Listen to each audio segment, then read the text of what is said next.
సంక్రాంతి సంబరాల్లో భాగంగా ఎర్రగొండపాలెం పట్టణంలో జాతీయ స్థాయిలో నిర్వహించనున్న ఎడ్ల పందాల పోటీల ఏర్పాట్లను ఎర్రగొండపాలెం శాసనసభ్యులు తాటిపర్తి చంద్రశేఖర్ ఆదివారం ఉదయం ప్రత్యక్షంగా పరిశీలించారు. మార్కాపురం జిల్లా ఎర్రగొండపాలెం పట్టణానికి సమీపంలోని మినంపల్లి ఇలాఖా పుల్లల చెరువు రోడ్డు రాళ్లవాగు బ్రిడ్జి సమీపంలో ఉన్న 7 ఎకరాల ఖాళీ పొలాన్ని ఆయన పార్టీ శ్రేణులతో కలిసి సందర్శించి అక్కడ జరుగుతున్న ఏర్పాట్లను పర్యవేక్షించారు. ఈ సందర్భంగా రాష్ట్ర ఎడ్ల పందాల కమిటీ సభ్యులు సూచించిన విధంగా ఏర్పాట్లు చేపడుతున్నట్లు కాంగ్రెస్ పార్టీ శ్రేణుల ఎమ్మెల్యేకు వివరించారు. ఎర్రగొండపాలెం చరిత్రలో తొలిసారిగా జాతీయ స్థాయి ఎడ్ల పందాల పోటీలు జరగనున్న నేపథ్యంలో నియోజకవర్గం నలుమూలల నుంచే కాకుండా ఇతర ప్రాంతాల నుంచి కూడా పెద్ద ఎత్తున సంఖ్యలో ప్రజలు తరలివచ్చే అవకాశం ఉందని అంచనా వేశారు.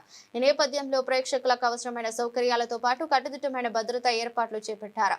ఈ 4 రోజుల పాటు జరిగే జాతీయ స్థాయి ఎడ్ల పందాల పోటీలను ఎటువంటి లోటుపాట్లు లేకుండా నిర్వహించాలని జాతీయ స్థాయి పోటీలను వీక్షించేందుకు వచ్చే ప్రజల కోసం పార్టీ శ్రేణుల కోసం 4 రోజుల పాటు ఉదయం టిఫిన్ నుంచి భోజనం వరకు అన్ని వసతులు ఏర్పాటు చేశారు. మసాలారెడ్డి అధ్యక్షులు ఏకుల మసాలారెడ్డి, పట్టణ పార్టీ అధ్యక్షులు కందూరి కాశీ విశ్వనాథ్ తెలిపారు. కార్యక్రమంలో వైఎస్ఆర్ కాంగ్రెస్ పార్టీ నాయకులు కార్యకర్తలు పాల్గొన్నారు.